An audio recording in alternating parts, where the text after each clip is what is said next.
जिनमें एक है द सीडिशियस मीटिंग एक्ट 1907, दूसरा है Indian newspaper incitement to offences act 1908, और तीसरा है क्रिमिनल लॉ अमेंडमेंट एक्ट 1908 और इंडियन प्रेस एक्ट 1910। ये इनमें इंपॉर्टेंट ध्यान रखिएगा।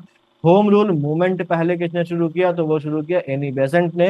लेकिन होम रूल लीग पहले किसने बनाई? तो वो जवाब है बाल गंगाधर तिलक। अप्रैल 1916 में बाल गंगाधर तिलक जी ने अपनी होम रूल लीग बनाई थी। ध्यान रखिएगा लखनऊ पैक्ट अलग है, जो कि मुस्लिम लीग और कांग्रेस के बीच में हो रहा है, और इनका वापस आना कांग्रेस में एक अलग इवेंट है। दोनों हो एक ही अधिवेशन में रहे। जिन्ना जो होते हैं वो मुस्लिम लीग के एक दूसरे धड़े से जाकर मिल जाते हैं, जो मोहम्मद शफी और आगा खान का धड़ा होता है। ये पहले से ही कांग्रेस के साथ शामिल।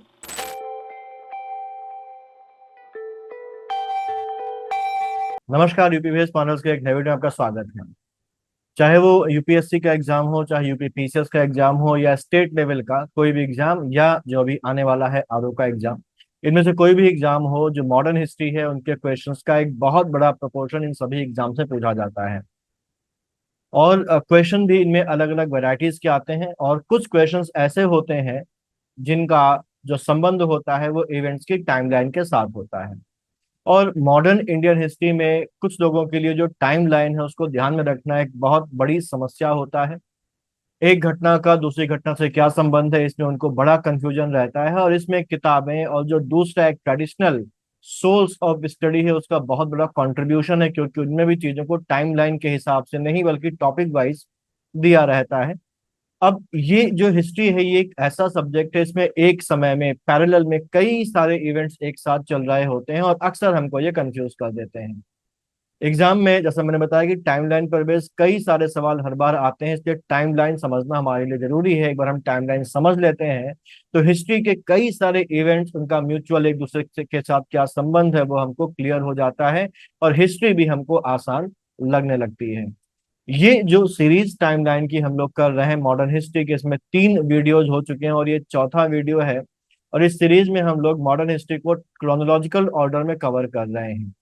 हम समय के हिसाब से आगे बढ़ रहे हैं और देख रहे हैं कि हर साल कौन सी इंपॉर्टेंट घटनाएं हुई हैं, और उनको देखते हुए हम मॉडर्न हिस्ट्री में ग्रेजुअली आगे बढ़ते जा रहे हैं, साथ ही उन घटनाओं को डिस्कस भी करते जा रहे हैं। इससे दिमाग में घटनाओं का जो सीक्वेंस है वो बनता चला जा रहा है, और साथ ही साथ मॉडर्न हिस्ट्री जो कि एक बहुत इंपॉर्टेंट पोर्शन है हिस्ट्री का, उसका रिवीजन भी होता जा रहा है, लिंक भी बनता जा रहा है। मेरा ये मानना है कि अगर आपने इन वीडियोस को ध्यान से देख लिया और समझ लिया तो मुझे नहीं लगता कि मॉडर्न हिस्ट्री की टाइमलाइन आपको कभी कंफ्यूज कर पाएगी, और एग्जाम में इसके सवाल आपको परेशान भी नहीं करेंगे। हम लोग 1498 से लेकर 1947 में भारत के आजाद होने तक की सारी जरूरी घटनाएं कवर कर रहे हैं। यानी कि हम लगभग 450 सालों का इतिहास इस सीरीज में कवर कर रहे हैं। ये एक बड़ा पीरियड है, और अभी तक हम लोग 1498 में वास्को डिगामा के भारत आने से लेकर 1907 में कांग्रेस का जो डिवीजन हुआ था उतना पीरियड हम लोग कवर कर चुके हैं, और आज के इस वीडियो में हम लोग इसके आगे के पीरियड को कवर करेंगे। तो आगे अगर हम लोग देखें तो 1907 में जब कांग्रेस का डिवीजन होता है, उसके बाद 1907 से लेकर 1911 के बीच में जो सरकार है वो गरम दल के नेताओं का दमन करने और सरकार विरोधी गतिविधियों पर रोक लगाने के लिए 5 नए कानून लागू कर देती है। जिनमें एक है द सीडिशियस मीटिंग एक्ट 1907, दूसरा है Indian newspaper incitement to offences act 1908, और तीसरा है क्रिमिनल लॉ अमेंडमेंट एक्ट 1908 और इंडियन प्रेस एक्ट 1910। ये इनमें इंपॉर्टेंट जो एक्ट थे जो वहां पर उन्होंने इम्पोज किए थे वो थे। बाल गंगाधर तिलक जो एक मेन पर्सन थे गरम दल के नेताओं में, उनको गिरफ्तार कर लिया जाता है और 6 साल के लिए उनको भेज दिया जाता है, इम्प्रिजन कर लिया जाता है, और भेज देते हैं मांडले जेल जो कि बर्मा में है। 1914 में 6 साल के बाद वो यहाँ पर रिहा होंगे। 1908 से 1914 तक वो जेल में रहते हैं, और 1908 में तिलक का अरेस्ट किया गया, 6 साल के लिए उनको इम्प्रिजन किया गया है, और अब वो आजाद कब होंगे? वो आजाद होंगे 1914 में। इस बीच कई सारी और घटनाएं हैं 1914 से लेकर 1908 के बीच में, तो उनको हम लोग देख लेते हैं पहले। अगला जो इवेंट है वो 1909 में है, मॉर्ले मिंटो रिफॉर्म से संबंधित, यानी कि मॉर्ले मिंटो सुधार से संबंधित। तो मॉर्ले मिंटो सुधार है, उसने भारत में मुस्लिम्स के लिए सेपरेट इलेक्टोरेट को इंट्रोड्यूस किया। लेजिस्लेटिव काउंसिल्स में इंडियन रिप्रेजेंटेशन को इंक्रीज किया। इंपीरियल लेजिस्लेटिव काउंसिल और प्रोविंशियल लेजिस्लेटिव काउंसिल दोनों में ही जो इलेक्टेड मेंबर्स उनकी संख्या से बढ़ा दी गई थी। इंपीरियल लेजिस्लेटिव काउंसिल में कुल 68 मेंबर्स में से 36 ऑफिशियल मेंबर्स और 32 नॉन ऑफिशियल मेंबर्स में से 5 नॉमिनेटेड मेंबर्स का प्रोविजन इसमें किया गया था। तो यहाँ पर अगर हम लोग देखें तो फिर से मैं एक बार बोल देता हूं कि इंपीरियल लेजिस्लेटिव काउंसिल में 68 मेंबर्स की बात थी और इन 68 में से 36 हमारे होने थे ऑफिशियल और बाकी जो 32 थे वो कैसे होने थे, वो नॉन ऑफिशियल मेंबर्स होने थे। और इन नॉन ऑफिशियल्स में जो 5 मेंबर्स होंगे वो कैसे होंगे, वो नॉमिनेटेड मेंबर्स होने की बात यहाँ पर कही गई थी। अब यहाँ पर 27 इलेक्टेड नॉन ऑफिशियल मेंबर में 27 कैसे, 32 जो नॉन ऑफिशियल्स उसमें 5 नॉमिनेटेड हैं, तो बचे कितने, 32 - 5 हमारे पास बचेंगे 27। तो 27 कैसे हैं, 27 हमारे नॉन ऑफिशियल हैं और इलेक्टेड मेंबर्स होंगे। और इन 27 में से 8 सीटें जो थी वो मुस्लिम्स के लिए सेपरेट इलेक्टोरेट के बेसिस पर जो है वो निर्धारित कर दी गई थी। 4 सीटें ब्रिटिश कैपिटलिस्ट के लिए यहाँ पर अलॉट कर दी गई थी, 2 सीटें जमींदारों के लिए और 13 सीटें जो है वो जनरल के लिए अलॉट कर दी गई थी इस पार्लियामेंट्री रिफॉर्म्स में। जो सेपरेट इलेक्टोरेट था उसका मतलब ये था कि किसी भी मुस्लिम जो प्रत्याशी होगा, जो मुस्लिम कैंडिडेट होगा, उसके लिए केवल मुस्लिम ही वोट कर सकते थे। जो नॉन मुस्लिम से हैं वो नॉन मुस्लिम इसके लिए वोट नहीं कर सकते थे। यहीं पर अगर हम लोग देखें तो वायसराय की एग्जीक्यूटिव काउंसिल में एक इंडियन मेंबर की नियुक्ति का भी यहाँ पर प्रावधान किया गया था। और वायसराय की एग्जीक्यूटिव काउंसिल में नियुक्त होने वाले जो पहले इंडियन मेंबर थे, पहले भारतीय थे, उनका नाम था सत्येंद्र सिन्हा। उनका नाम था सत्येंद्र सिन्हा, उनका नाम था। अब मॉर्ले मिंटो रिफॉर्म्स के में का सबसे बड़ा जो यहाँ पर आलोचना हुई वो हुई थी यहाँ पर जो ये सेपरेट इलेक्टोरेट को इंट्रोड्यूस किया गया था। और गांधी जी ने तो यहाँ तक कहा था कि मॉर्ले मिंटो रिफॉर्म्स ने हमारा सर्वनाश कर दिया। ठीक, इस स्टेटमेंट को ध्यान रखना है। मॉर्ले मिंटो रिफॉर्म्स के लिए गांधी जी ने कहा था कि मॉर्ले मिंटो रिफॉर्म्स ने हमारा सर्वनाश कर दिया है। और यही जो बीज यहाँ पर बोया गया इंग्लिश के द्वारा, ब्रिटिश के द्वारा भारतीयों में हिंदू और मुसलमानों के बीच में जो वैमनस्यता का, अल्टीमेटली यही जाकर हमारे देश के विभाजन का आधार बनता है। अगली घटना है हमारे पास 1911 में रिवर्सल ऑफ बंगाल पार्टीशन। हम लोगों ने देखा था कि बंगाल का विभाजन किया गया था और 1911 में उस बंगाल के विभाजन को रद्द कर दिया जाएगा, रिवर्सल कर दिया जाएगा। और यहाँ पर क्योंकि बहुत सारे प्रोटेस्ट हो रहे थे, स्वदेशी आंदोलन शुरू हुआ था, तो इन सब के रेस्पॉन्स में ब्रिटिश क्या कर देते हैं, इस पार्टीशन को खत्म कर देते हैं 1911 में। और दूसरा काम क्या करते हैं कि अभी तक जो ब्रिटिश जो राजधानी थी वो कलकत्ता में थी और अब यहाँ पर कलकत्ता से राजधानी को दिल्ली ले जाने का वो फैसला करते हैं। तो एक काम तो यहाँ पर यह हुआ कि जो डिवीजन था बंगाल का, जो पार्टीशन था बंगाल का, उसको रद्द कर दिया गया, राजधानी को कलकत्ता से दिल्ली ट्रांसफर करने की बात हो गई। दूसरी चीज यहाँ पर यह हुई कि बिहार और उड़ीसा को बंगाल से अलग कर दिया गया और आसाम को एक अलग प्रोविंस यहाँ पर बना दिया गया। इसको बोला जाता है बंगाल का दूसरा विभाजन। पहला विभाजन तो ईस्ट बंगाल और वेस्ट बंगाल के रूप में हुआ था और अब यहाँ पर 1911 में बंगाल का दूसरा विभाजन हो रहा है, जब बंगाल से बिहार और उड़ीसा को अलग कर दिया गया, तो इसको बंगाल का दूसरा विभाजन बोलते हैं। इसको ध्यान रखिएगा कि ये कब हुआ था। अगला हमारे पास जो इवेंट है वो 1912 में है, दिल्ली लाहौर बॉम्बिंग का। तो यहाँ अगर देखें तो रास बिहारी बोस नाम के क्रांतिकारी का नाम आता है। उन्होंने लॉर्ड हार्डिंग को मारने का यहाँ पर प्रयास किया था। हम लोगों ने भी देखा कि 1911 में राजधानी को कलकत्ता से दिल्ली ट्रांसफर किया गया ऑफिशियली और दिसंबर 1912 में इस ट्रांसफर के लिए एक समारोह का आयोजन किया जा रहा था चांदनी चौक दिल्ली में। और इस समारोह में हाथी पर बैठकर उस समय का जो वायसराय था लॉर्ड हार्डिंग, वो आ रहा होता है और रास बिहारी बोस और रास बिहारी बोस के साथ सचिन सान्याल होते हैं, वो उस पर एक बम फेंक देते हैं। हालांकि बम हार्डिंग को मारने के लिए फेंका गया था लेकिन वो उनके ऊपर नहीं गिरता और हार्डिंग बच जाते हैं। लेकिन इसको इस कॉन्स्पिरेसी केस के नाम से जाना जाता है। रास बिहारी बोस यहाँ से जापान भाग जाते हैं और पकड़ में नहीं आते हैं। अगला इवेंट है 1914 का कामागाटा मारो इंसिडेंट। कामागाटा मारू इंसिडेंस एक बहुत ही मशहूर इंसिडेंस है, एक बहुत ही इंपॉर्टेंट इंसिडेंस है, और एक लैंडमार्क एक इवेंट है हमारे जो जो ये जो नेशनल मूवमेंट हो रहा है और जो रिवॉल्यूशनरी मूवमेंट चल रहा है पैरेलल में, उसमें कामागाटा मारू के ऊपर सवाल भी कई सारे पूछे जाते हैं। तो कामागाटा मारू बेसिकली क्या था? कामागाटा मारू एक पानी का जहाज था जो लगभग 370 जो यात्री हैं, जिनमें सिख और पंजाबी मुस्लिम की संख्या ज्यादा थी, उनको लेकर सिंगापुर से वैंकूवर जा रहा था। वैंकूवर कहाँ पर है? वैंकूवर कनाडा में है। इस जहाज को 2 महीने तक तट पर खड़ा रखने के बाद कनाडा के द्वारा वापस भेज दिया गया। ठीक। अब ये माना जा रहा है, यानी कि उनको कनाडा में उतरने की अनुमति किसी भी यात्री को नहीं दी गई, वापस उनको भेज दिया गया, और ये माना गया है कि कनाडा ने ये जो कदम है ये ब्रिटेन के कहने पर उठाया था। वापसी में जहाज सितंबर 1914 में कलकत्ता पहुंचता है और सभी यात्रियों को यह कहा जाता है कि आप जहाज से उतरकर वापस पंजाब चले जाइए। तो यात्री हैं वो पंजाब जाने वाली ट्रेन में बैठने से मना कर देते हैं, और जब पुलिस उनके साथ जबरदस्ती करती है तो वहां पर एक झड़प होती है, और इस झड़प में 22 लोगों की मौत हो जाती है।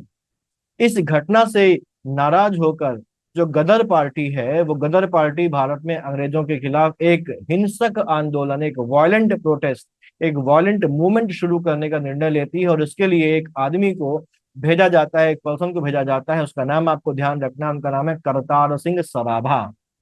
करतार सिंह सराभा को और रघुबर दयाल गुप्ता को भारत भेजा जाता है। ये दोनों भारत आते हैं, और भारत आकर ये रासबिहारी बोस और सचिन सान्याल से संपर्क करके उनसे इस आंदोलन का नेतृत्व करने का अनुरोध करते हैं। 21 फरवरी 1915 की तारीख जो है वो इस विद्रोह के लिए, इस रिवॉल्ट के लिए डिसाइड की जाती है। कहां पर होगा? ये फिरोजपुर में होगा। लेकिन कुछ लोगों की गद्दारी की वजह से ये सारी जो स्कीम है, ये सारी प्लानिंग जो है वो अंग्रेजों तक पहुंच जाती है, और ये पूरा जो आंदोलन है, जो प्लान्ड एक आंदोलन है, वो बेकार हो जाता है, ध्वस्त हो जाता है। तो 1914 में ये हमारा कामागाटा मारू इंसिडेंट हुआ था। उसके बाद 1915 में एक और इम्पोर्टेंट घटना होती है। महात्मा गांधी जो दक्षिण अफ्रीका में है, वहां से वो वापस आ जाते हैं। हम जानते हैं कि इंग्लैंड से उन्होंने बैरिस्टरी का एग्जाम पास किया था, और बैरिस्टरी का एग्जाम पास करने के बाद गुजरात के एक व्यापारी थे दादा अब्दुल्ला, उनका मुकदमा लड़ने के लिए महात्मा गांधी जी दक्षिण अफ्रीका जाते हैं। वहां उन्होंने जो गोरे लोग हैं उनके द्वारा काले लोगों के साथ जो एक रंग भेद की नीति अपनाई जा रही थी, उसका विरोध किया उन्होंने। गांधी जी ने निश्चय किया था वहां पर कि वो यहाँ पर रुककर भारतीय मजदूरों को उनके अधिकारों के लिए संघर्ष करने की प्रेरणा देंगे और उन्हें संगठित करेंगे। गांधी जी 1914 तक साउथ अफ्रीका में रुकते हैं, और उसके बाद वो भारत आते हैं। 9 जनवरी 1915 को गांधी जी भारत लौटते हैं, और गांधी जी के भारत लौटने की याद में ही हर साल मनाया जाने लगा है आपका क्या? प्रवासी भारतीय दिवस। गांधी जी जब भारत आते हैं तो वे डिसाइड करते हैं कि अगले 1 साल तक वो पूरे देश का भ्रमण करेंगे, और जो आम जनता है, जो जन सामान्य है, उसकी स्थिति का, उसकी सिचुएशन का अवलोकन करेंगे, उसको ऑब्जर्व करेंगे। उन्होंने ये भी डिसाइड किया कि फिलहाल वो किसी भी पॉलिटिकल मुद्दे पर, पॉलिटिकल इशू पर कोई भी सार्वजनिक कदम नहीं उठाएंगे। भारत की उस समय की जितनी भी पॉलिटिकल जो विचारधाराएं थी, उनसे गांधी जी बिल्कुल सहमत नहीं थे, असहमत थे। उन्होंने यहाँ पर तर्क दिया कि जो ये नेशनलिस्ट टारगेट्स हैं, नेशनलिस्ट गोल्स हैं, राष्ट्रवादी लक्ष्य हैं, इनको पाने का जो सबसे अच्छा तरीका है वो है अहिंसक सत्याग्रह, यानी कि नॉन वायलेंट सत्याग्रह। उन्होंने क्लियरली ये बताया कि जब तक कोई राजनीतिक संगठन सत्याग्रह के मार्ग को नहीं अपनाएगा, तब तक वो ऐसे किसी भी संगठन से संबद्ध नहीं होंगे। कौन? गांधी जी। यानी कि उन्होंने शर्त रखी थी कि जो भी संगठन उनको अपने साथ देना चाहेगा, उसको सत्याग्रह के कंसेप्ट को और नॉन वायलेंस की पॉलिसी को अपनाना होगा। तो ये गांधी जी इंडिया आ जाते हैं। अगला पॉइंट है 1916 में लखनऊ पैक्ट। हम लोगों ने देखा कि जो बाल गंगाधर तिलक हैं वो 1914 में जेल से रिहा हो जाएंगे। तो 1916 ये आ गया, और 1914 में जो बाल गंगाधर तिलक है वो जेल से रिहा हो जाते हैं। और जब जेल से वो रिहा होते हैं तो वो सरकार को, जो मॉडरेट्स हैं, जो नरमपंथी हैं, उनको ये आश्वासन देते हैं कि उनका जो उद्देश्य है वो सरकार को उखाड़ फेंकने का नहीं है, बल्कि वो तो बस आयरिश होम रूल लीग की तरह जो एडमिनिस्ट्रेशन उसमें रिफॉर्म चाहते हैं। सुर बदले हुए थे। 1915 में एनी बेसेंट ने भारत के लिए होम रूल की मांग करते हुए एक मूवमेंट शुरू किया था, जिस मूवमेंट को होम रूल मूवमेंट कहा जाता था। और इसके लिए पब्लिक सपोर्ट का जुटाने के लिए उन्होंने अपने जो उनके न्यूज़पेपर्स थे जिसका नाम है न्यू इंडिया और कॉमनवेल्थ और जो जनसभाएं हैं उनका सहारा लिया। यहाँ पर होम रूल मूवमेंट तो एनी बेसेंट ने शुरू किया था, लेकिन होम रूल लीग अगर देखें तो दो होम रूल लीग बनेगी। एक होम रूल लीग बनेगी तिलक की और एक होम रूल लीग बनेगी एनी बेसेंट की, जिनमें से तिलक की जो होम रूल लीग है वो एनी बेसेंट से पहले बन रही है। ये बड़ा कंफ्यूजन इसमें हो जाता है, ध्यान रखिएगा। होम रूल मूवमेंट पहले किसने शुरू किया, तो वो शुरू किया एनी बेसेंट ने। लेकिन होम रूल लीग पहले किसने बनाई, तो वो जवाब है बाल गंगाधर तिलक। अप्रैल 1916 में बाल गंगाधर तिलक जी ने अपनी होम रूल लीग बनाई थी। और बंबई को छोड़कर पूरा महाराष्ट्र, कर्नाटक, सेंट्रल प्रोविंस और बरार में इसका एक्सपेंशन था और इसकी 6 ब्रांचेस थी। ठीक है, 6 ब्रांचेस थी किसकी, होम रूल लीग की। किसकी होम रूल लीग की, बाल गंगाधर तिलक जी की होम रूल लीग की 6 ब्रांचेस थी। और इनकी जो मांगे क्या थी, मांगे थी स्वराज यानी कि होम रूल, भाषा के आधार पर राज्यों का गठन यानी कि जो स्टेट्स हैं उनका जो भी ऑर्गेनाइजेशन होगा वो on the basis of language होगा। और ये उन्होंने कहा कि स्थानीय भाषा में शिक्षा दी जाए। वहीं अगर बेसेंट की लीग की बात करें तो एनी बेसेंट की लीग का जो गठन होता है वो सितंबर 1916 में मद्रास में हुआ था। तो अगर होम रूल लीग की बात की जाए तो होम रूल लीग में जो तिलक की लीग है वो तिलक की लीग बनती है अप्रैल 1916 में। और एनी बेसेंट की जो लीग है वो बनती है, कब बनती है, सितंबर 1916 में। तो ये आपको ध्यान रखना है। और इसका जो गठन होता है बेसेंट वाले का, ये मद्रास में होता है और इसका जो एक्सपेंशन था वो बंबई सहित बाकी बचे हुए भारत में था। ठीक है ना। हम लोगों ने देखा ना कि जो तिलक वाली ब्रांच जो लीग थी उसका जो एक्सपेंशन था वो कहाँ कहाँ पर था। तिलक वाली लीग का जो एक्सपेंशन था वो हमारा बेसिकली था बंबई के अलावा पूरा महाराष्ट्र था, कर्नाटक था, सेंट्रल प्रोविंस और बरार था। तो बंबई में बेसेंट की लीग होगी, महाराष्ट्र, कर्नाटक, सेंट्रल प्रोविंस और बरार के अलावा बाकी पूरे भारत में किसकी लीग है, बाकी पूरे भारत में एनी बेसेंट की लीग का एक्सपेंशन है। जहां बाल गंगाधर तिलक की लीग की 6 ब्रांचेस थी, वहीं इनकी एनी बेसेंट की लीग की 200 ब्रांचेस थी। लेकिन इसका जो ऑर्गेनाइजेशन था, इसका संगठन जो था वो तिलक की लीग जैसा कसा हुआ नहीं था। तिलक की लीग का जो एक ऑर्गेनाइजेशन था, जो संगठन था वो बहुत टाइट था। लेकिन ये उतना टाइट, उतना ज्यादा कसा हुआ नहीं था। एनी बेसेंट वाली जो लीग थे इसमें जो जॉर्ज अरुंडेल थे वो इसके सेक्रेटरी थे और इसके अलावा B W वाडिया और C P रामास्वामी अय्यर इसके दूसरे इंपॉर्टेंट मेंबर्स थे।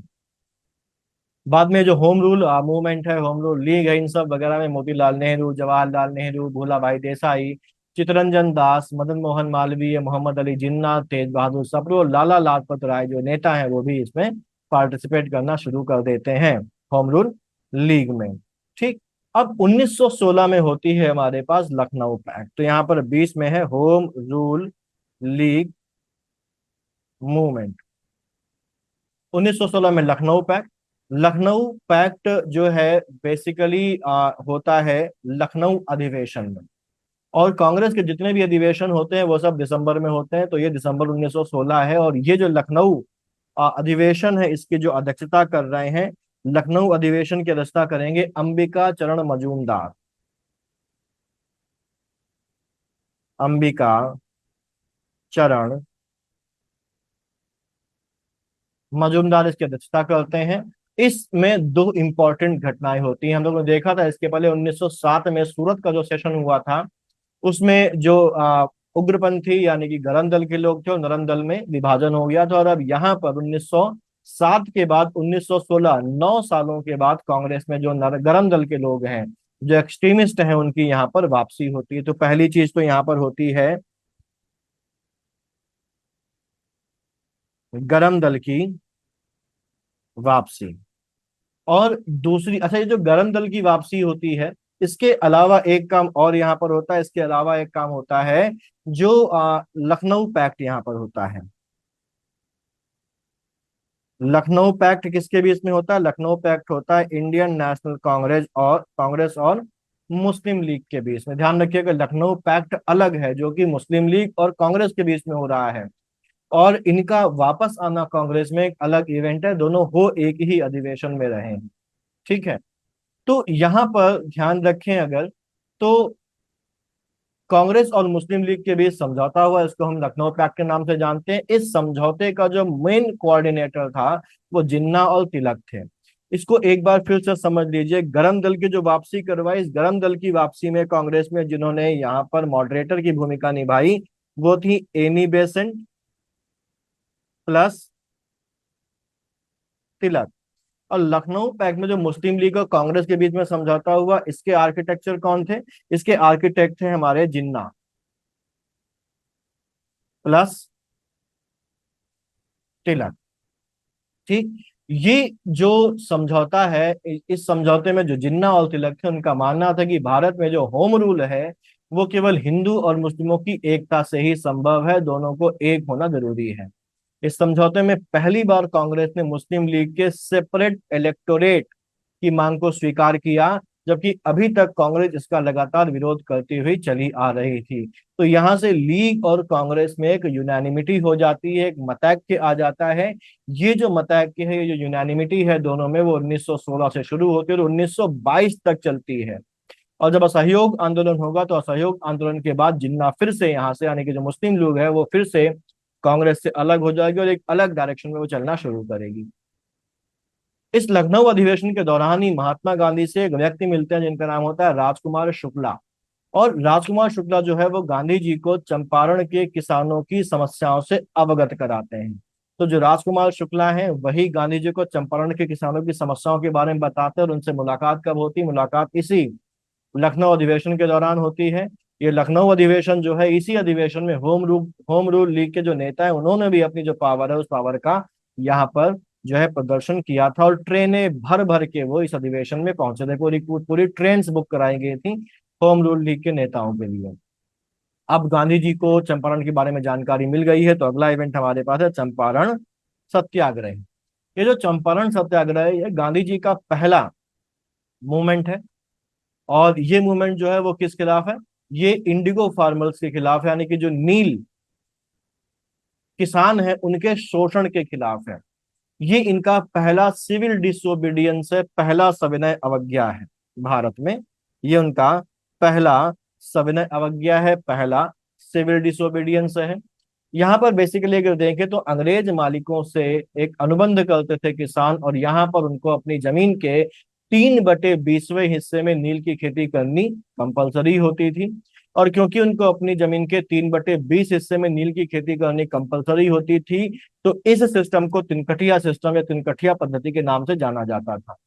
चंपारण से जुड़े एक प्रमुख आंदोलनकारी थे जिनका नाम हम लोगों ने भी देखा, राजकुमार शुक्ला। उन्होंने गांधी जी को चंपारण बुलाने का फैसला किया, जिससे कि वो यहाँ पर इनके इस मूवमेंट को लीड कर सके और इस एक्सप्लॉयटेशन से इनको आजादी दिला सके। अब गांधी जी यहाँ पर इस मामले की जांच करने के लिए चंपारण पहुंचते हैं, जहां पर उनका जो सहयोग करते हैं वो राजेंद्र प्रसाद, ब्रजकिशोर, मजहरुल हक, महादेव देसाई, नरहरि पारिक और जेबी कृपलानी करते हैं। गांधी जी को चंपारण में एंटर करने नहीं दिया जाता है, लेकिन गांधी जी डट जाते हैं और डट जाने के बाद जो सरकार होती है वो विवश हो जाती है और वो स्थानीय जो वहां पर एडमिनिस्ट्रेशन है उसको गांधी जी को एंटर ना करने देने और वापस जाने का जो आदेश उसने दिया था उसको वापस लेने के लिए डायरेक्ट करते हैं और गांधी जी को ये छूट देते हैं कि वो चंपारण के गांवों में जा सकते हैं। और इसी बीच जो सरकार है इस सारे मामले की जांच करने के लिए कमीशन बनाती है और गांधी जी को भी इस कमीशन का जो मेंबर है वो बनाया जाता है। गांधी जी इस कमीशन को यह समझाने में सफल रहते हैं कि जो तिनकठिया पद्धति है वो बेकार है, अब रिलेवेंट नहीं है और उसको समाप्त हो जाना चाहिए। तो ये चंपारण जो था वो गांधी जी का भारत में पहला सिविल डिसोबीडियंस था जो सफल रहा। और उसके बाद 1917 में आता है हमारा अहमदाबाद मिल स्ट्राइक। जो अहमदाबाद मिल स्ट्राइक है ये गांधी जी की भारत में पहली हंगर स्ट्राइक है, पहली भूख हड़ताल है। चंपारण के बाद जो गांधी जी हैं उन्होंने अहमदाबाद मिल हड़ताल के मुद्दे पर इंटरफेयर किया। यहाँ पर बेसिकली मिल मालिक और जो मजदूर थे उनके बीच में प्लेग बोनस को लेकर डिस्प्यूट था। गांधी जी ने मजदूरों को हड़ताल पर जाने और 35% बोनस की मांग करने को कहा, जबकि जो मिल मालिक थे वो मजदूरों को केवल 20% बोनस देने के लिए तैयार थे या राजी थे। गांधी जी ने मजदूरों को सलाह दी कि वो शांतिपूर्ण और अहिंसक तरीके से अपनी हड़ताल को जारी रखें। गांधी जी ने मजदूरों के समर्थन में भूख हड़ताल शुरू करने का फैसला किया। अंबालाल साराभाई की बहन थी अनुसुईया बेन, उन्होंने इस संघर्ष में गांधी जी को सक्रिय अपना जो सपोर्ट है वो प्रोवाइड किया। गांधी जी के अनशन पर बैठने के फैसले से मजदूरों का जो मोरल है वो बढ़ता है और उनका जो संघर्ष है वो और तेज हो जाता है। और इसके बाद मिल मालिक जो है वो मजबूर होकर समझौता करने को बाध्य हो जाते हैं और सारे मामले को एक ट्रिब्यूनल को सौंप दिया जाता है। ट्रिब्यूनल जो है वो मजदूरों के पक्ष में निर्णय देते हुए मिल मालिकों को 35% बोनस मजदूरों को देने का फैसला सुनाता है। तो ये जो दूसरा भारत में उनका आंदोलन है ये भी सफल रहा, हालांकि ये रीजनल है। अगली घटना है 1918 में खेड़ा सत्याग्रह। ये भारत में गांधी जी का पहला नॉन कोऑपरेशन है, यानी कि पहला असहयोग है। 1918 के भीषण अकाल के कारण गुजरात के खेड़ा जिले में पूरी फसल बर्बाद हो गई थी। और वहां का जो रेवेन्यू कोड है, जो राजस्व संहिता है, उसके अनुसार ये प्रावधान था कि अगर कुल प्रोडक्शन का एक चौथाई से भी कम प्रोडक्शन हो पाए तो किसानों का जो रेवेन्यू है, किसानों को जो लगान है, वो पूरी तरीके से माफ कर दिया जाना चाहिए। अब यहाँ पर जो पूरी फसल ही बर्बाद हो गई थी तो यहाँ पर रेवेन्यू यानी कि राजस्व यानी कि लगान का कोई तुक नहीं बनता था, लेकिन सरकार ने किसानों का जो रेवेन्यू है, जो लगान है, वो माफ करने से मना कर दिया। बात गांधी जी तक पहुंचती है और गांधी जी यहाँ पर घोषणा करते हैं कि अगर सरकार गरीब किसानों का लगान माफ कर दे तो वो लगान देने में जो सक्षम किसान है वो स्वेच्छा से अपना लगान अदा कर देंगे, यानी कि वो किसान जो लगान दे सकते हैं वो अपना लगान दे देंगे अगर गरीब किसानों का लगान सरकार के द्वारा माफ कर दिया जाए। ठीक। बाद में यहाँ पर अगर देखा जाए तो गांधी जी यहाँ पर भी अपना मूवमेंट करते हैं, गांधी जी यहाँ पर भी अपना जो नॉन कोऑपरेशन है वो शुरू करते हैं। और इसके बाद जो सरकार है वो झुकती है और सरकार जो है वो अधिकारियों को सीक्रेटली ये डायरेक्शन देती है कि लगान केवल उन्हीं से वसूला जाए जो लगान दे सकते हैं। इस आदेश से गांधी जी का जो ऑब्जेक्टिव था वो पूरा हो जाता है और ये आंदोलन भी सफलतापूर्वक समाप्त हो सकता है, हो जाता है। तो उसका क्रम आपको ध्यान रखना है, चंपारण, अहमदाबाद और खेड़ा। इसके बाद 1919 आता है और एक कानून भारत सरकार, जो उसमें ब्रिटिश सरकार थी, उसके द्वारा यहाँ पर पास किया जाता है, जिसका नाम होता है रोलेट एक्ट। रोलेट एक्ट जो था, इसका जो पूरा नाम है वो है the anarchical and revolutionary crimes act of 1919। इसको ध्यान रखना है, the anarchical and revolutionary crimes act of 1919। ये जो 1919 का साल था ये भारत के लिए बहुत ही ज्यादा असंतोष का साल था। देश में नेशनलिज्म की भावना बढ़ती चली जा रही थी। जो रिवॉल्यूशनरी जो एक्टिविटीज, उनको कुचलने के लिए जो ब्रिटेन की सरकार थी उसको एक ऐसे कानून की, एक ऐसी पावर की जरूरत थी जिससे वो इनको बड़ी आसानी से कुचल सके। और इसी कंटेक्स्ट में जो ब्रिटिश सरकार है उसने सर सिडनी रॉलेट का यहाँ पर नियुक्ति करती है। उनकी उनकी अध्यक्षता में एक आयोग का गठन करती है और इसको ये जांच करनी थी कि भारत में जो रिवॉल्यूशनरी एक्टिविटीज हैं और इनके माध्यम से सरकार के विरुद्ध जो लोग कॉन्स्पिरेसी कर रहे हैं वो कहाँ तक फैले हुए हैं और उनसे निपटने के लिए किस प्रकार के कानूनों की जरूरत है। इस कंटेक्स्ट में सर सिडनी रॉलेट की ये जो कमिटी थी इसने कुछ सिफारिशें करी और उन सिफारिशों को रॉलेट एक्ट के नाम से जाना जाता है। इस एक्ट के अंतर्गत एक स्पेशल जो कोर्ट है उसकी स्थापना की गई। ये कोर्ट ऐसे साक्ष्यों को वैलिडेट कर सकता था जो वैसे कानूनन वैलिडेट नहीं थे, मान्य नहीं थे। और ये जो कोर्ट जो भी निर्णय देती है, जो डिसीजन देती है, उसके अगेंस्ट कहीं पर भी कोई अपील नहीं की जा सकती थी। न्यायालय जो यहाँ पर बनाया गया उसके द्वारा बनाए गए नियमों के अनुसार जो प्रोविंशियल गवर्नमेंट थी उनको बिना वारंट के तलाशी, गिरफ्तारी और बंदी प्रत्यक्षीकरण यानी कि हैबियस कॉर्पस का जो अधिकार है उसको रद्द करने वगैरह की जो एक्स्ट्रॉर्डनरी पावर्स थी वो दे दी गई थी। जो भारत के लोग थे उन्होंने इस विधेयक को एक काला कानून कहा और इसके विरुद्ध बहुत ज्यादा तेज प्रतिक्रिया लोगों के सामने आती है। ठीक है। इसके बाद अगला जो इवेंट है वो है 1919 में ही हुआ, जलियांवाला बाग नरसंहार, जो 13 अप्रैल 1919 को हुआ था। इस दौरान इसमें बेसिकली होता क्या है कि 13 अप्रैल 1919 को बैसाखी का दिन होता है और अमृतसर के जलियांवाला बाग में दो लोगों, डॉक्टर सत्यपाल और सैफुद्दीन किचलू की गिरफ्तारी के विरोध में एक पब्लिक मीटिंग का आयोजन किया जाता है। जनरल डायल जो है वो ये कहते हैं कि ये जो आयोजन है ये सरकारी आदेश का उल्लंघन है और वो सभा स्थल को, जो भी वहां पर मीटिंग प्लेस होता है, उसको आर्म्ड जो सैनिक होते हैं उनके साथ घेर लेते हैं। डायर बिना किसी वार्निंग के, बिना किसी पूर्व चेतावनी के सभा पर गोलियां चलाने का आदेश दे देता है। और यहाँ पर उस भीड़ के ऊपर, जिसमें बूढ़े, बच्चे, औरतें ये सब शामिल थीं, उनके ऊपर गोलियां चलाई जाती हैं। और ये माना जाता है कि 1,000 से ज्यादा लोग इसमें मारे गए, जिनमें से अधिकतर युवा थे, महिलाएं थीं, बूढ़े और बच्चे, ये सभी उसमें शामिल थे। और ये जो बर्बर कांड है, इस बर्बर कांड के विरोध में जो रविन्द्रनाथ टैगोर हैं, उन्होंने अपनी नाइटहुड यानी कि जो सर की उपाधि है उसको त्याग दिया था। और शंकरन नायर ने वायसराय की जो एग्जीक्यूटिव काउंसिल है उसे त्याग पत्र दे दिया था। 18 अप्रैल 1919 को गांधी जी ने अपना रोलेट सत्याग्रह जो है वो यहाँ पर समाप्त घोषित किया, जो कि उन्होंने रोलेट एक्ट के विरोध में शुरू किया था। और इसको समाप्त इसलिए उन्होंने घोषित कर दिया क्योंकि उनको लगा कि ये जो हिंसा हुई है, इस हिंसा का सत्याग्रह में कोई भी जो स्थान है वो नहीं था। ठीक है। सरकार ने यहाँ पर बायसनेस दिखाई और उसने जो अत्याचारी थे, जो अपराधी थे, उनको दंडित करने के बजाय उनका पक्ष यहाँ पर लिया। 1919 की जो अगली घटना है वो है थर्ड एंग्लो अफगान वार, जो मई 1919 से अगस्त 1919 के बीच तक चलती है।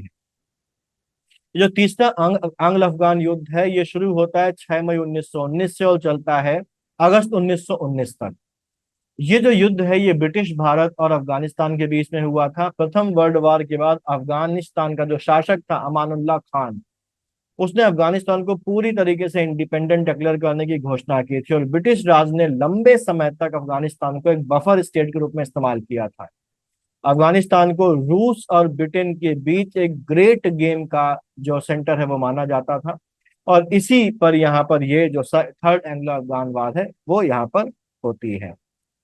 1919 में एक और घटना होती है, मॉन्टेग्यू चेम्सफोर्ड रिफॉर्म्स यहाँ पर आते हैं। और ये जो मॉन्टेग्यू चेम्सफोर्ड रिफॉर्म है, जिनको मॉन्टफोर्ड सुधार के नाम से भी जाना जाता है, 1919 में ब्रिटिश भारत में लागू किए जाते हैं। और ये एक प्रकार के कॉन्स्टिट्यूशनल रिफॉर्म्स थे, संवैधानिक सुधार थे, जिनका ऑब्जेक्टिव ये था कि भारत में जो होम रूल है उसकी दिशा में एक ग्रेजुअल प्रोग्रेस की अनुमति देना, उसको परमिट करना। इसकी कुछ इंपॉर्टेंट विशेषताएं भी हैं, फीचर्स भी हैं, जिनको हमें ध्यान रखना है। जैसे प्रोविंशियल गवर्नमेंट में डुअल जो गवर्नेंस है या द्वैध शासन, इसकी शुरुआत करी जाती है। प्रोविंशियल लेवल पर हमारे पास जो एग्जीक्यूटिव है उसके लिए द्वैध शासन प्रणाली शुरू करी गई। जो सब्जेक्ट्स हैं उनको दो सूचियों में, दो लिस्ट में डिवाइड किया गया। एक लिस्ट थी हमारे पास ट्रांसफर्ड लिस्ट और एक लिस्ट थी हमारे पास रिजर्व लिस्ट। जो रिजर्व लिस्ट थी उसमें जो गवर्नर है और जो एग्जीक्यूटिव काउंसिल है उसका कंट्रोल होता था। और इसमें फाइनेंस, लॉ एंड ऑर्डर और रेवेन्यू जैसे जो इंपॉर्टेंट डिपार्टमेंट थे, इंपॉर्टेंट जो सब्जेक्ट्स थे वो शामिल थे। वहीं जो ट्रांसफर्ड सब्जेक्ट्स थे वो भारतीय मंत्रियों को दिए गए। इसका जो अधिकार था वो भारतीय मंत्रियों को दिया गया। जो प्रोविंशियल जो लेजिस्लेटिव काउंसिल्स होती थी उनके लिए वो रिस्पॉन्सिबल होते थे। इनमें एजुकेशन, लोकल गवर्नेंस, हेल्थ जैसे जो सब्जेक्ट थे वो शामिल थे।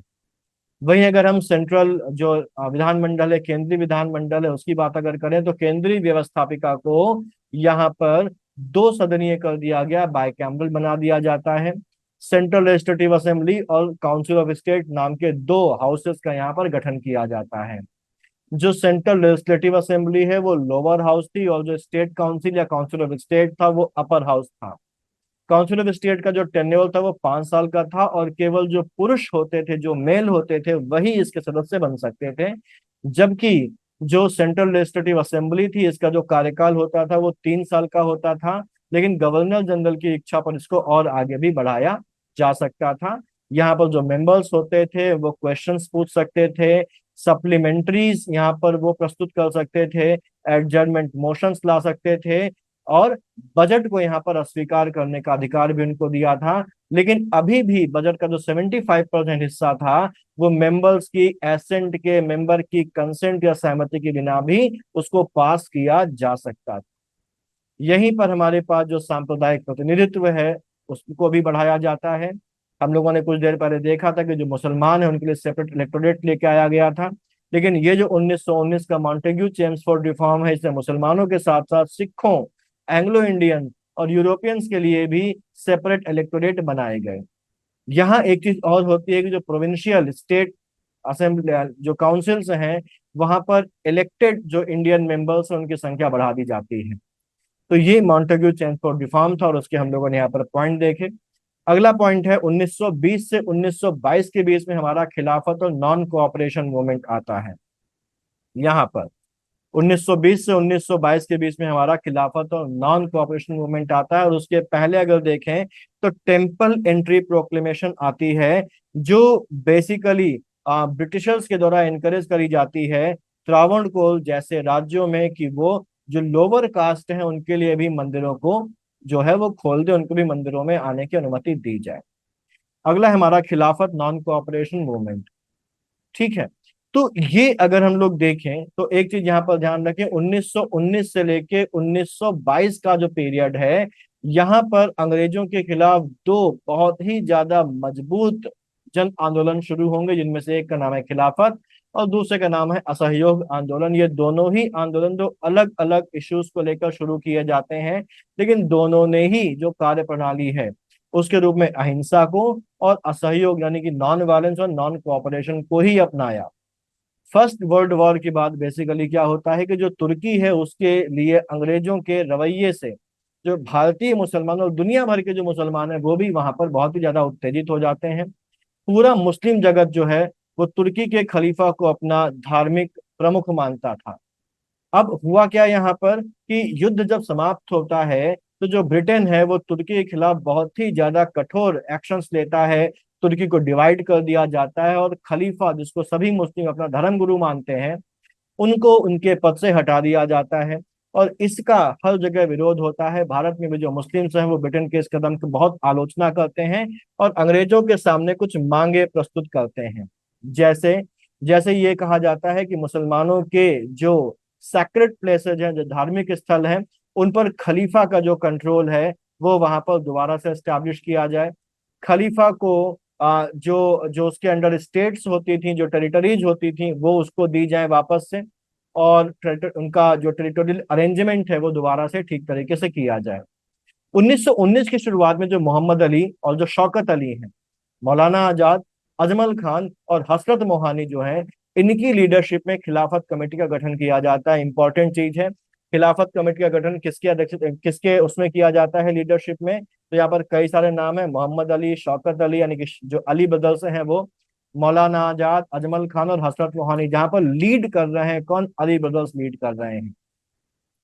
नवंबर 1919 में खिलाफत का जो ऑल इंडिया एक कॉन्फ्रेंस है उसका आयोजन दिल्ली में किया जाता है। गांधी जी को अखिल भारतीय खिलाफत कमेटी का अध्यक्ष बनाया जाता है, और 1920 फरवरी में गांधी जी एक घोषणा करते हैं कि जो सरकार है वो अमृतसर में जो हादसा हुआ है जिसको हम जलियांवाला बाग के नाम से जानते हैं उसके लिए खेद प्रकट करे। पंजाब में जो भी ज्यादतियां हुई हैं उनका वहां पर निराकरण किया जाए सरकार के द्वारा। तुर्की के लिए उनका जो रवैया है उसको थोड़ा सा लिबरल किया जाए, और भारतीयों को संतुष्ट करने के लिए नई जो योजनाएं हैं वो नई योजनाएं यहाँ पर लाई जाए। वो सरकार को ये चेतावनी देते हैं, ये एक चेतावनी देते हैं कि सरकार अगर इन मांगों को नहीं मानती है तो वो असहयोग आंदोलन शुरू कर देंगे। इसके बाद 31 अगस्त 1920 जब आता है तो 31 अगस्त 1920 को जो खिलाफत कमेटी है वो औपचारिक रूप से ऑफिशियली असहयोग आंदोलन की शुरुआत कर देती है। दिसंबर 1920 में नागपुर में कांग्रेस का एक सेशन होता है, और इस सेशन में असहयोग आंदोलन का जो प्रोग्राम है उसको यहाँ पर रेटिफाई कर दिया जाता है, उसका अनुमोदन कर दिया जाता है। गांधी जी यहाँ पर एक घोषणा करते हैं कि अगर पूरी तन्मयता से असहयोग आंदोलन चलाया जाए तो एक साल के भीतर हम अपना जो होम रूल का टारगेट है, होम रूल का गोल है, स्वराज का जो लक्ष्य है वो प्राप्त कर सकते हैं। यहाँ पर Mohammad Ali Jinnah, Annie Besant, GS खरपड़े और बीसी पाल जैसे लोग हैं वो कांग्रेस को छोड़ देते हैं, क्योंकि वो संवैधानिक और न्यायपूर्ण ढंग से संघर्ष चलाने के पक्षधर थे, और उनके हिसाब से जो असहयोग आंदोलन है इसमें सरकार का विरोध किया जा रहा है, ये अनकॉन्स्टिट्यूशनल है, और इसीलिए वो यहाँ पर जो कांग्रेस है उसको छोड़ देते हैं। यही इसी दौरान जो सुरेंद्र नाथ बनर्जी हैं जो स्वदेशी मूवमेंट में बहुत ही प्रमुखता से उभर कर आए थे, वो इंडियन नेशनल लिबरल फेडरेशन का गठन करते हैं, और इसके बाद जो नेशनल पॉलिटिक्स है उसमें उनका जो कंट्रीब्यूशन है वो केवल नॉमिनल ही रह जाता है। तो ये 1920-1922 में खिलाफत मूवमेंट होता है। इसी के बाद 1921 में इसी के पैरेलल में मोपला विद्रोह होता है, मोपला रिबेलियन होती है, जो बेसिकली एक आर्म्ड अपराइजिंग होती है जो केरला के मुस्लिम्स करते हैं, वहां के लैंड लॉर्ड जिनको नंबूदरी कहा जाता था उनके खिलाफ, और साथ ही साथ ब्रिटिश रूल के खिलाफ भी। मोपला विद्रोह, इसको मालाबार विद्रोह भी कहा जाता है, ये 1921 में केरल के मालाबार एरिया में हुआ था, जहां पर ये एक किसान विद्रोह था। और ये बेसिकली हम लोगों ने देखा कि ये मुस्लिम मोपला किसान जो बहुत ही गरीब होते थे, उन्होंने जमींदार जिनको नंबूदरी कहा जाता था, और जो ज्यादातर हिंदू होते थे, उनके खिलाफ शुरू किया था। हालांकि जल्दी ही ये जो विरोध है, ये ब्रिटिश कॉलोनियल रूल के खिलाफ एक बहुत ही व्यापक विद्रोह में बदल जाता है। कारण बेसिकली क्या थे? कारण वही थे कि मोपला किसान जो थे वो अपने जमींदारों के द्वारा लगाए जाने वाले ऊंचे लगान, बेदखली और दूसरे प्रकार का जो एक्सप्लॉयटेशन था, उसका सामना कर रहे थे। खिलाफत आंदोलन भी चल रहा था, क्योंकि बेसिकली ये मुस्लिम्स थे, तो खिलाफत आंदोलन जिसका ऑब्जेक्टिव तुर्की में खलीफा के पद को बहाल करना था, उसकी वजह से जो मोपला है वो ब्रिटिश शासन के खिलाफ विद्रोह करने के लिए मोटिवेट होते हैं, क्योंकि उनको लगता है कि हम मुस्लिम हैं और हमारे खलीफा को ब्रिटिशर्स ने उनके पद से हटा दिया है, तो हमारे धर्म में इन्होंने हस्तक्षेप किया है, तो उसके खिलाफ भी यहाँ पर ये विद्रोह करते हैं। अब बेसिकली है क्या कि ये विद्रोह मुख्य रूप से तो आर्थिक कारणों से शुरू हुआ था, और इसमें अब धार्मिक तत्व भी शामिल हो जाता है। मुख्य रूप से ये हिंदू जमींदारों के खिलाफ शुरू हुआ था, और ये अब ब्रिटिशर्स के खिलाफ भी हो जाता है, यानी कि ये मुख्यतः एक सांप्रदायिक आंदोलन भी था। हिंदू मुस्लिम का पक्ष भी इसमें था, और यहाँ पर बहुत सारे हिंदुओं की भी हत्या यहाँ पर करी जाती है, क्योंकि ये सांप्रदायिक होता था। तो विद्रोह जो है ये अगस्त 1921 में शुरू हुआ था, और कई महीनों तक ये चलता है। मोपलाओं ने कई सारे पुलिस थानों को, सरकारी ऑफिसर्स पर हमला किया। ब्रिटिश सरकार ने विद्रोह को कुचलने के लिए सेना भेजी। विद्रोह के दौरान बड़े पैमाने पर यहाँ पर हिंसा और अत्याचार होते हैं, और अल्टीमेटली केरल में सरकार द्वारा मार्शल लॉ लगाया जाता है। और उस मार्शल लॉ को लगाने के बाद ही ये जो विद्रोह है इसको दबाया जा सकता है, ये दबाया जा सका। ठीक है। अब इसके बाद हमारे पास आती है 1922। पैरेलल में हमारा जो असहयोग आंदोलन है, नॉन कॉपरेशन मूवमेंट है, वो चल रहा है। और 1922 में चौरी चौरा इंसिडेंट होता है। 5 फरवरी 1922 किताबों में मिलती है, 4 फरवरी भी यहाँ पर है। ठीक है। तो वायलेंस इन अ प्रोटेस्ट जो leads Gandhi ji to suspend the non cooperation movement, ये लिखा हुआ है यहाँ पर। और ये चौरी चौरा बेसिकली यहाँ पर है। चौरी चौरा जो है वो गोरखपुर में है, जो उत्तर प्रदेश में का एक जिला है। वहां पर एक छोटा सा गांव है चौरी चौरा। यहाँ पर जो पुलिस है, कुछ जो वॉलंटियर्स होते हैं, उनके कुछ नेताओं को बुरी तरीके से पीट देती है, क्योंकि ये लोग जो है वो शराब की बिक्री और जो अनाज है उसके दामों में जो बढ़ोतरी हुई है उसका वहां पर विरोध कर रहे होते हैं, और वहां पर प्रदर्शनों का नेतृत्व कर रहे होते हैं। अब इसका असर ये होता है कि जब उनके लीडर्स को पीट दिया गया वॉलंटियर्स के, तो जो प्रदर्शनकारी होते हैं, जो प्रोटेस्टर्स होते हैं, वो पुलिस पर हमला कर देते हैं। पुलिस की गोलीबारी से लोग और ज्यादा उत्तेजित हो जाते हैं, जब पुलिस अपने बचाव के लिए गोलीबारी करती है, और पुलिस पर और फियर्स तरीके से आक्रमण कर देते हैं। पुलिस के जो सिपाही हैं वो भागकर थाने में घुस जाते हैं, और यहाँ पर जब वो थाने में घुस जाते हैं, तो ये जो भीड़ है प्रोटेस्टर्स की, ये थाने में आग लगा देती है। और इस घटना में, ये एक वायलेंट जो घटना हुई थी, इस घटना में कई सारे पुलिसकर्मी, लगभग 22 के आसपास पुलिसकर्मी इसमें मारे जाते हैं। गांधी जी जो इस समय बारदोली में है, गुजरात में है, इस घटना से बहुत ज्यादा दुखी होते हैं, और तुरंत असहयोग आंदोलन को वापस लेने की घोषणा कर देते हैं। ठीक। बहुत सारे जो नेशनलिस्ट लीडर्स होते हैं, जैसे सियाल दास, मोतीलाल नेहरू, सुभाष चंद्र बोस और जवाहरलाल नेहरू जैसे नेता, वो गांधी जी के इस निर्णय से असहमत होते हैं। लेकिन गांधी जी ने तो ये कहा कि ये हिंसा का हमारे आंदोलनों में कोई भी स्थान नहीं है, क्योंकि हिंसा अगर होती है तो आंदोलन को अंग्रेजों के द्वारा बड़ी आसानी से दबाया जा सकता है। इसलिए पहले हिंसा को इस आंदोलन से दूर करना जरूरी है। मार्च 1922 में गांधी जी को गिरफ्तार कर लिया जाता है, और 6 साल के लिए गांधी जी को जेल भेज दिया जाता है। अगला है 1924 में वाइकॉम सत्याग्रह, जो कि अस्पृश्यता उन्मूलन के लिए केरला में शुरू किया गया था। ये जो वाइकॉम सत्याग्रह है जो 1924 में हुआ, ये भारत के इंडिपेंडेंस मूवमेंट में, फ्रीडम मूवमेंट के साथ साथ सामाजिक सुधारों के इतिहास में भी एक इम्पोर्टेंट इवेंट है। 1924-1925 के दौरान ये केरल के त्रावणकोर राज्य में वाइकॉम नाम की एक जगह है, वहां पर ये शुरू होता है, जहां पर जो दलित हैं और जो निचली जातियां हैं, वहां के लोगों को मंदिरों में और जो दूसरी पब्लिक रोड्स हैं वहां पर चलने से रोका जाता था। इस आंदोलन का जो ऑब्जेक्टिव था वो ये था कि यहाँ पर जो कास्ट बेस्ड डिस्क्रिमिनेशन है, जातिगत भेदभाव है, जो अनटचेबिलिटी है, उसके खिलाफ लड़ाई लड़ना और एक समानता को स्थापित करना। बैकग्राउंड को अगर देखें तो त्रावणकोर जो है उस समय वहां पर जो है कास्ट बेस्ड जो डिस्क्रिमिनेशन वो बहुत ज्यादा कठिन था, बहुत ज्यादा कठोर था। जो नित्य जाति के लोग होते थे उनको ना केवल मंदिरों में आने से रोका जाता था, बल्कि मंदिरों के आसपास की सड़कों पर भी उनको चलने नहीं दिया जाता था। ये जो डिस्क्रिमिनेशन है, ये जो भेदभाव है, ये सामाजिक और धार्मिक असमानता का प्रतीक था वहां पर। तो यहाँ पर श्री नारायण गुरु और अयंकाली जैसे समाज सुधारक उभर के आते हैं और इस असमानता के खिलाफ वहां पर वो जागरूकता फैलाने का काम करते हैं, लोगों को ऑर्गेनाइज करते हैं और एक आंदोलन की यहाँ पर शुरुआत होती है, जिसको हम वाइकॉम सत्याग्रह के नाम से जानते हैं, और इसकी शुरुआत होती है 1924 में। इस सत्याग्रह का जो नेतृत्व है वो केपी केशव मेनन और टी के माधवन के द्वारा किया जाता है। अल्टीमेटली पुलिस उनको गिरफ्तार कर लेती है। यहाँ पर अगर देखें तो कुछ चीजें हमें ध्यान रखनी है कि गिरफ्तारी के बाद भी जो लोग हैं वो शांतिपूर्ण ढंग से अपनी मांगों पर डटे रहते हैं। महिलाएं भी इस आंदोलन में बहुत ही एक्टिव रोल प्ले करती हैं। महात्मा गांधी इस आंदोलन का नैतिक समर्थन करते हैं, मॉरल सपोर्ट देते हैं और सत्याग्रहियों से कहते हैं कि वो धैर्य पूर्वक अहिंसा पर बने रहें। पेरियार ईवी रामास्वामी जो सामाजिक समानता के प्रबल समर्थक थे, वो भी यहाँ पर अपना समर्थन देते हैं, इसमें पार्टिसिपेट करते हैं।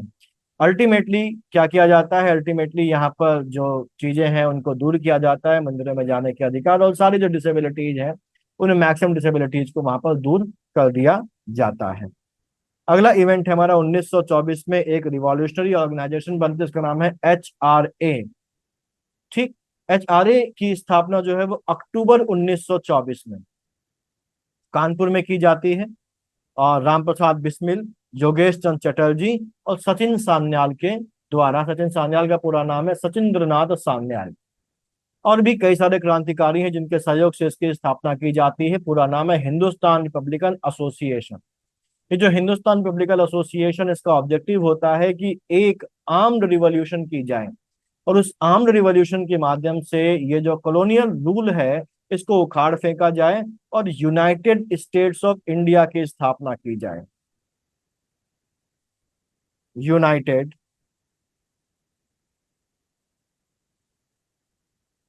स्टेट्स ऑफ इंडिया की यहाँ पर स्थापना की जाए। ये जो संगठन है ये 1925 जब आता है तो 1925 में काकोरी ट्रेन रॉबरी करता है। ठीक है, तारीख है हमारे पास 9 अगस्त 1925। और ये जो है ये एक रिवॉल्यूशनरी एक्ट होता है, जो मैंने बताया कि कौन करते हैं, HRA के क्रांतिकारी करते हैं। 9 अगस्त 1925 को ये जो एसोसिएशन है इसके मेंबर्स सहारनपुर लखनऊ जो लाइन है रेलवे की, उसमें 8 डाउन ट्रेन को काकोरी नाम का एक गांव वहां पर पड़ता है, वहां पर रोक कर रेलवे का जो खजाना है उसको लूट लेते हैं। और इस कांड पर बाद में रामप्रसाद बिस्मिल को, अशफाकुल्ला खान को, राजेंद्र लाहिड़ी को और रोशन सिंह को फांसी दे दी जाती है। चंद्रशेखर आजाद भी इसके पार्टिसिपेंट होते हैं लेकिन वो फरार हो जाते हैं और पकड़ में नहीं आते हैं। 1927 की घटना है, यहाँ पर साइमन कमीशन का फॉर्मेशन किया जाता है।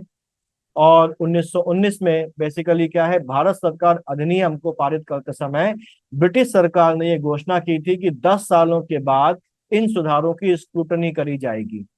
लेकिन 10 साल पूरा होने के पहले ही 8 नवंबर 1927 को वो एक कमीशन यहाँ पर अपॉइंट करता है जिसका नाम होता है भारतीय विधिक आयोग। सर जॉन साइमन को इसका अध्यक्ष बनाया जाता है और कुल 7 सदस्य होते हैं और सभी 7 सदस्य जो होते हैं वो अंग्रेज होते हैं। और बाद में सर जॉन साइमन जो इसके अध्यक्ष होते हैं उनके नाम पर इसको साइमन कमीशन के नाम से ही जाना जाने लगता है। इस आयोग को एक रिपोर्ट देनी थी कि भारत में जो रिस्पॉन्सिबल गवर्नमेंट है उसकी स्थापना करना सही होगा या नहीं होगा, और भारत किस हद तक यहाँ पर तैयार है कि वो उसको ये जिम्मेदारी सौंपी जा सके। ठीक है, यहाँ पर कंजर्वेटिव दल के उस समय के जो सेक्रेटरी ऑफ स्टेट होते हैं वो होते हैं लॉर्ड बर्किनहेड, जिनका यह मानना था कि भारत के लोग संवैधानिक सुधारों के लिए एक योजना खुद बनाने में सक्षम है। और शायद इसीलिए उन्होंने यहाँ पर साइमन कमीशन का अपॉइंटमेंट जो किया था।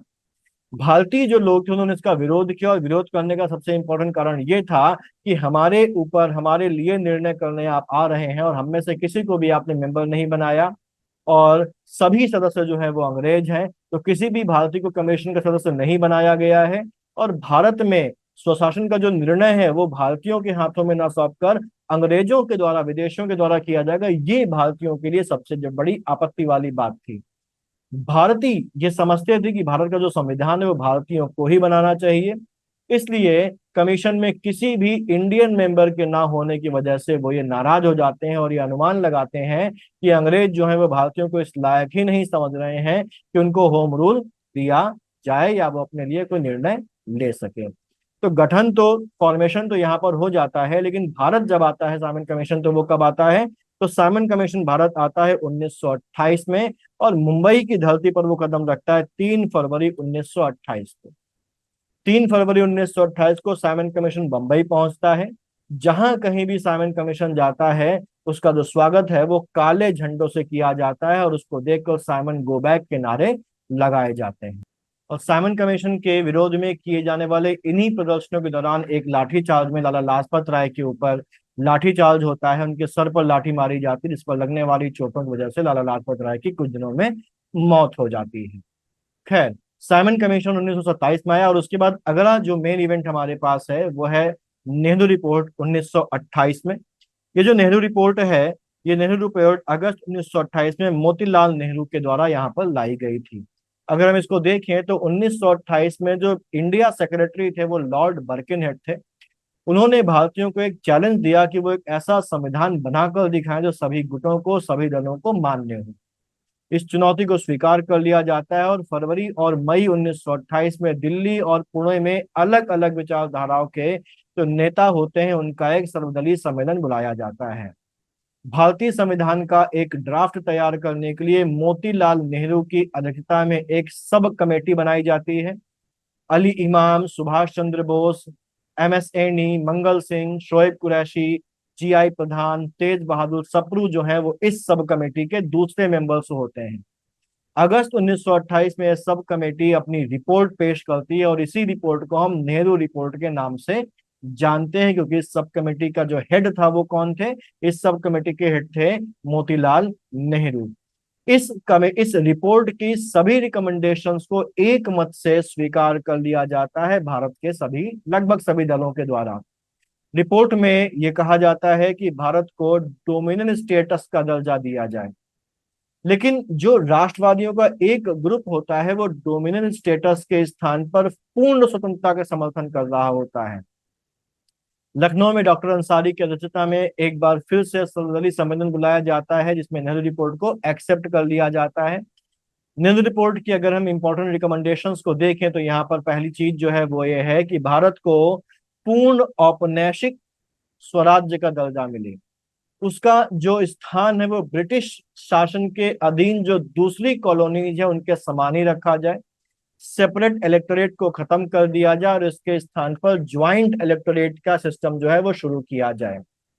ठीक, केंद्र और राज्यों में जहां मुसलमान माइनॉरिटी हैं वहां पर उनके हितों की रक्षा के लिए, उनके इनके इंटरेस्ट को सेफ गार्ड करने के लिए कुछ सीटों को आरक्षित किया जा सकता है, लेकिन जो सेपरेट इलेक्टोरेट है उसको खत्म कर दिया जाना चाहिए।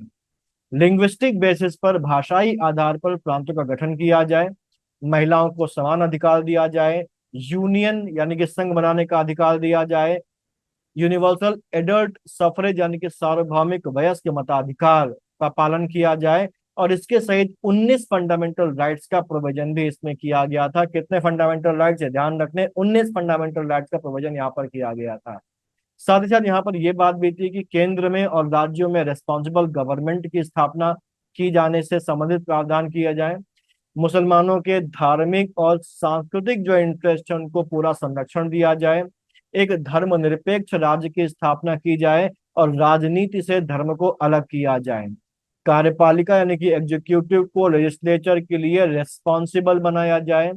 केंद्र और प्रांतों में फेडरल बेसिस पर शक्तियों का डिवीजन किया जाए, पावर्स का डिवीजन किया जाए, और जो रेजिडुअल पावर्स हैं वो सेंटर को दे दी जाए। सिंध को बंबई से अलग करके एक सेपरेट प्रोविंस बनाए जाने का प्रावधान भी यहाँ पर था। साथ ही साथ नॉर्थ वेस्टर्न फ्रंटियर प्रोविंस को के लिए ये कहा गया कि ब्रिटिश भारत के दूसरे प्रोविंसेस के तरह ही उसको भी एक स्टेटूटरी जो लेवल है, स्टेटस है, वो प्रदान किया जाए। भारत में एक प्रतिरक्षा समिति बनाई जाए। सुप्रीम कोर्ट और लोक सेवा आयोग की स्थापना की जाए भारत में। ये सारी मांगे इस नेहरू रिपोर्ट में रखी गई, या हम बोलें कि ये सारे प्रावधान इस नेहरू रिपोर्ट में बनाए गए थे। 1928 में एचएसआरए का फॉर्मेशन होता है। एचआरए का फॉर्मेशन इसके पहले हुआ था, और काकोरी कांड के बाद उसके जो लीडर्स होते हैं, जो राम प्रसाद बिस्मिल हैं, रोशन सिंह हैं, ठीक है, अशफाक उल्लाह खान वगैरह को फांसी दे दी जाती है। तो अब दोबारा से जो क्रांतिकारी जो संगठन है उसको दोबारा से बनाया जाता है, जिसका नाम रखा जाता है HSRA। और इसको जो फॉर्म करते हैं वो बेसिकली दिसंबर 1928 में फॉर्म करते हैं भगत सिंह, चंद्रशेखर आजाद। कहाँ पर? फिरोज शाह कोटला में, दिल्ली में। दिसंबर 1928 में दिल्ली के फिरोज शाह कोटला का जो मैदान है वहां पर एक बैठक होती है, और वहां पर जो रिवॉल्यूशनरीज हैं वो हिंदुस्तान रिपब्लिकन एसोसिएशन का नाम बदलकर हिंदुस्तान सोशलिस्ट रिपब्लिकन एसोसिएशन यानी कि HSRA रख देते हैं।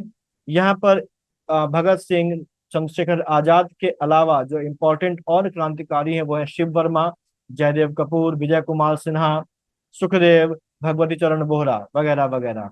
भगवती चरण बोहरा यहाँ पर द फिलोसफी ऑफ बम नाम का एक प्रसिद्ध जो पुस्तक है उसकी रचना भी करते हैं। 1928 में लाहौर कॉन्स्पिरेसी केस होता है। हम लोगों ने ये देखा था कि लाला लाजपत राय के सिर पर लाठी लगती है और वहां पर उनकी मौत हो जाती है, और उसी का बदला लेने के लिए 1928 में लाहौर कॉन्स्पिरेसी की जाती है, जहां पर जो सॉन्डर्स है एक पुलिस अधिकारी ब्रिटेन का, उसको मारने की साजिश होती है। ठीक है। नवंबर 1928 में हम लोगों ने बात की थी कि साइमन कमीशन के दौरे का विरोध करते हुए जो शेरे पंजाब है लाला लाजपत राय, उनका लाठी चार्ज की वजह से लगी हुई चोट से मौत हो जाती है, जिससे क्रांतिकारी जो है भड़क जाते हैं। ठीक। और लाहौर में जो सहायक पुलिस कप्तान होता है, सहायक पुलिस सुपरिटेंडेंट होता है सॉन्डर्स, उसी ने यहाँ पर लाठीचार्ज का जो है वो आदेश दिया था। और हिंदुस्तान सोशलिस्ट रिपब्लिकन एसोसिएशन के 3 इंपॉर्टेंट मेंबर्स जो है भगत सिंह, चंद्रशेखर आजाद और राजगुरु, वो अब यहाँ पर निर्णय लेते हैं कि सॉन्डर्स की हत्या कर दी जाए। और दिसंबर 1928 में वो इस कॉन्स्पिरेसी को अमली जामा पहना देते हैं, और इसी को कहा जाता है लाहौर कॉन्स्पिरेसी केस 1928 का। 1929 जब आता है तो हम देखते हैं कि कांग्रेस और जो मुस्लिम लीग है उसके रास्ते 1922 से ही अलग हो चुके हैं। एक टू नेशन थ्योरी की सुगबुगाहट शुरू हो चुकी है, और यहाँ पर जो जिन्ना है वो कहते हैं मुसलमानों के साथ भेदभाव किया जा रहा है।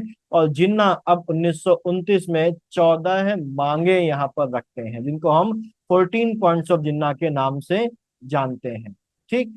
ये बेसिकली जो दिसंबर 1928 में नेहरू रिपोर्ट की स्क्रूटनी होती है, उसमें जो कलकत्ता में एक सर्वदलीय सम्मेलन बुलाया जाता है, उसमें मोहम्मद अली जिन्ना जो है वो नेहरू रिपोर्ट में 3 अमेंडमेंट्स यहाँ पर जो है वो पेश करते हैं, जिसमें यह कहा जाता है कि जो सेंट्रल लेजिस्लेटिव असेंबली है उसमें 1/3 स्थान जो है मुसलमानों के लिए रिजर्व कर दिए जाए।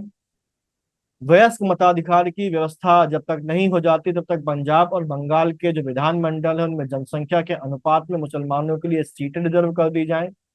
प्रांतों के लिए रेजिडरी जो पावर्स हैं उनकी व्यवस्था की जाए।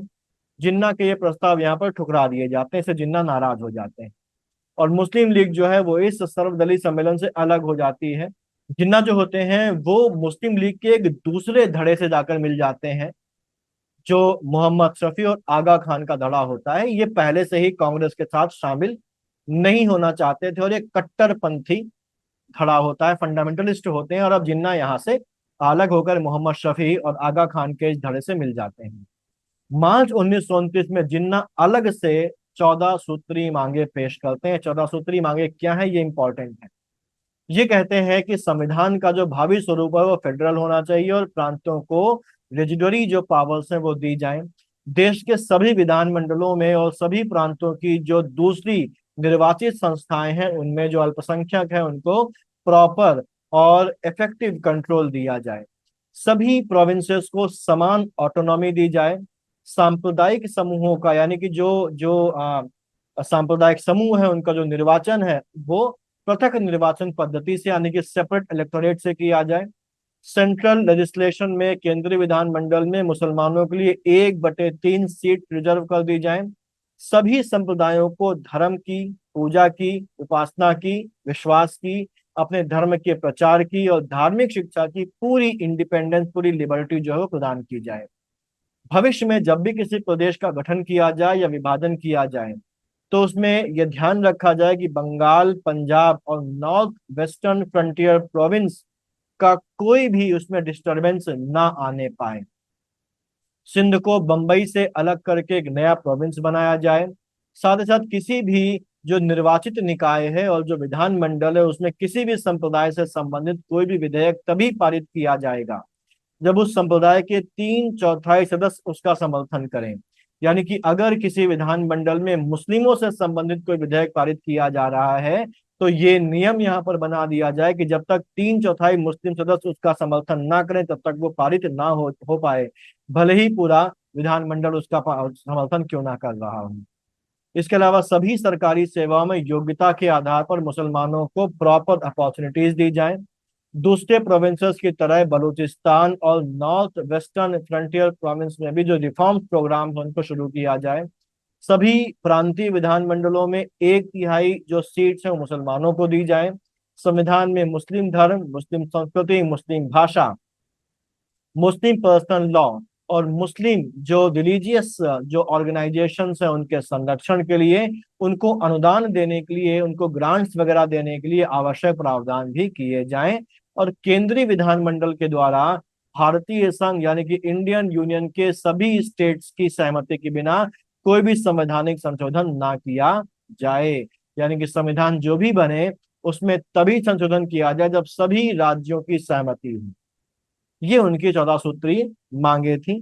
और इसी साल 1929 में सेंट्रल लेजिस्लेटिव असेंबली में बम फेंका जाता है, और ये बम फेंकते हैं कौन? भगत सिंह और बटुकेश्वर दत्त के द्वारा ये बम यहाँ पर फेंका जाता है।